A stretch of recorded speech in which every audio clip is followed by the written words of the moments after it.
Final Fantasy is a series of video games which have been ending for many years now, with many games and other media that spans on multiple platforms. They're pretty big. This video will cover elements of major plot points of Final Fantasy VII, and by extension some less major elements from other games. So about Final Fantasy, what I want to talk about today is an aspect of the story structure of various games in the series that I came to notice. The recurring form of theatricality in the structure of Final Fantasy. As an example, we could see the SNES era Final Fantasy with its painted backdrops, musical themes of characters akin to a character theme from musicals, and literally having opera stages. Or look at the PS1 era with the 3 CDs resembling the 3-act structure, having 7 with a theatre play, 8 with an acting segment, and 9 having both beginning and another part of a story delineated by a theatre play. Or even there's this thing. So recently I finished Final Fantasy VII for the first time, and apart from making my life for the last month, one of the parts that stood with me the most during the playthrough were the Nibelheim incident related sections. So what I will go over is how they are presented and how they follow, as said before, the 3-act structure. Even though it has its third act shared between these 2 and 3, having the rest of CD 3 dedicated to... So what's the 3-act structure? By definition, the 3-act structure is a model used in a narrative fiction that divides a story into 3 parts, or acts, often called the setup, the confrontation, and the resolution. So after the escape from Midgar, the party reunites in the calm city of Calm, where in a small inn, Cloud, when asked about him knowing Sephiroth, start reminiscing about the time when he was in Soldier, the selected military group of Shinra with Sephiroth, and about the time they went to Nibelheim, Cloud and Tifa's hometown. The thing that impressed me immediately was how the scene has the player, even with the participation of other characters, actively taking part in remembering what Cloud did by choosing options and doing stuff like checking underwear or play the piano. This flashback has a super energetic Cloud chatting with people, and if you want, even meeting his mum.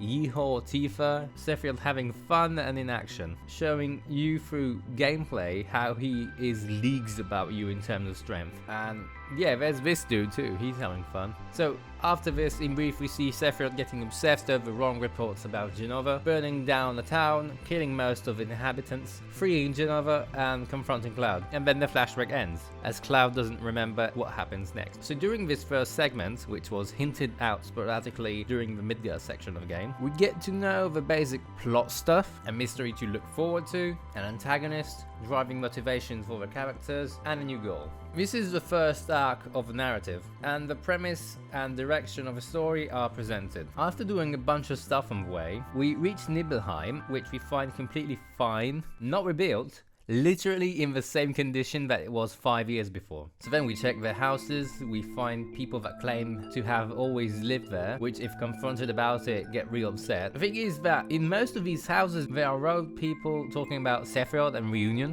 which kind of remind me of these people. They give you items to check them out.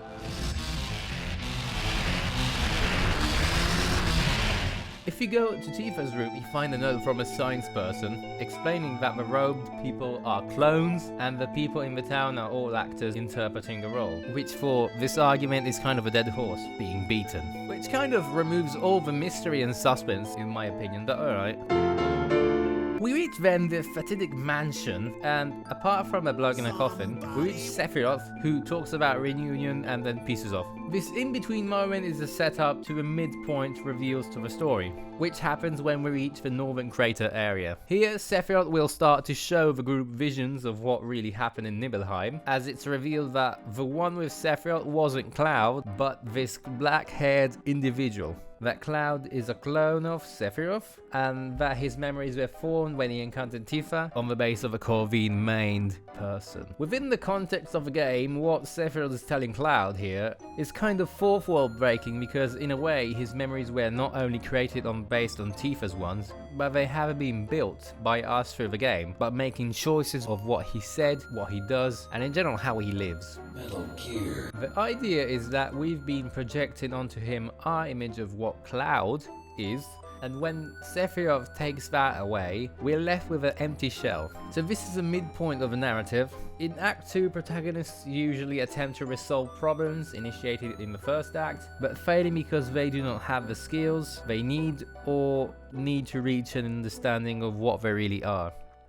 Oh yeah, it also turns out that Sephiroth was dead, but not really. He wants to destroy the planet with an asteroid and we become Tifa, not only in concept, but also in gameplay. And then we set off to find Claudio, find him, do some stuff, and then fall in the live stream. In here, Tifa helps Cloud remember what happened in Nibelheim and who he is. To do so, they relive 3 memories, which kind of reflect the structure of the story, and the 3 psyches thing from Freud, which I'm not even sure if it has been surpassed as a concept in contemporary psychology, so I'm not gonna cite it as relevant. So these 3 memories are one shared memory of Cloud and Tifa talking under the stars, but then since they already talked about it, they need to go deeper. So Tifa asked to see one deep memory in Cloud's mind relative to why he wanted to join the soldier program. And we come to know the full story from the main psyches of Cloud, that trying to express the complex feeling of loneliness he felt as a child when he wasn't able to be friends with Tifa and the other kids in town,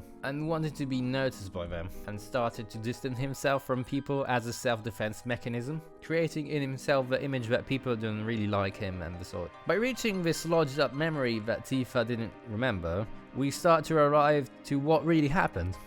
That Cloud didn't acquire second-hand memories from the Corvine head man. The truth is that in the end, Cloud was present during most of these events, not as a soldier, but as a normal, not soldier, and hid his face in embarrassment. He didn't have a dramatic duel with Sephiroth, with an open score. He just got an easy blow on the back. He's not a super augmented transhumanist hero man. He is just a regular person. A complete person though, with a personality and mind of his own. And a special thing to notice here is that at this point, the quantity of choice prompts in the game are reduced drastically. So this is the 3rd act of the narrative. So Cloud finds who he is, and then we reach a dramatic conclusion. Yeah, but that's not important now. But yeah, this got to be a complex example, but I meant to illustrate one example of this concept thoroughly. In any case, if you were to use this method of analysis on other Final Fantasies, you'd be able to see this theatrical inspiration, which have in a way transpired to other works. For example, Nier Automata, Parasite Eve, and other stuff. So yeah, that's it. Bye.